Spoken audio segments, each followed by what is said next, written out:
was faced with a similar situation in April 2009 during the 10th Parliament.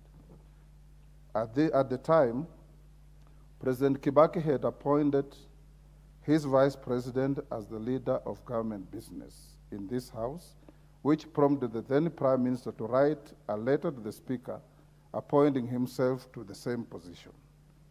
This resulted in an impasse that threatened to paralyze parliamentary business.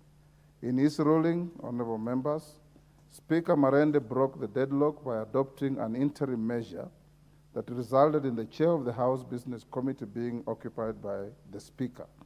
Additionally, the Speaker tasked the joint government chief whips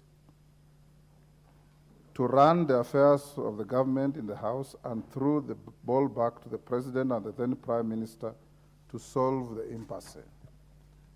Honorable members, the Speaker will not shy away from the reality that two factions of the Jubilee Party are tearing each other apart and are unfairly dragging the Speaker into their wars of supremacy.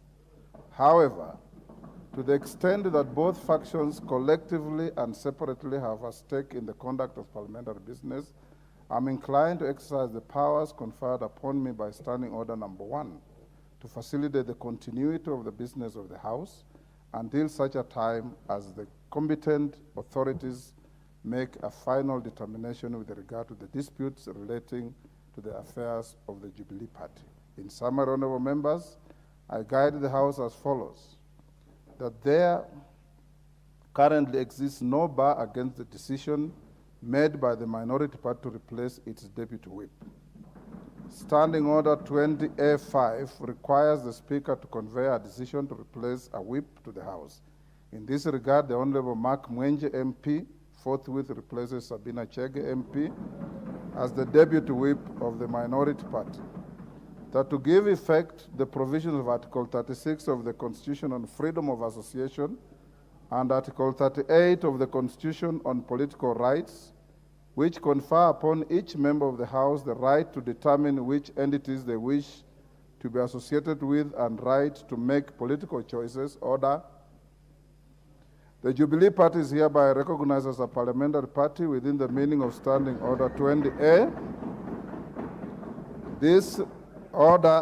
This recognition does not in any way elevate it to or affect the status given to the majority party and the minority party by the Constitution and the standing orders.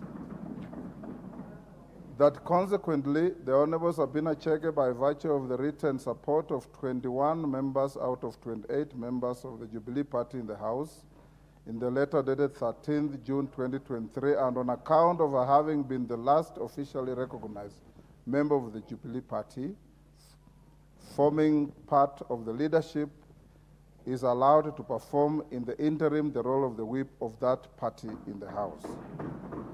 That the foregoing guidance is issued in the interim purely for purposes of facilitating the continuation of the business of the House until such time as the Speaker will be properly seized of the final determination of the matters relating to the Jubilee Party by the competent authorities. The House is accordingly guided. Next order.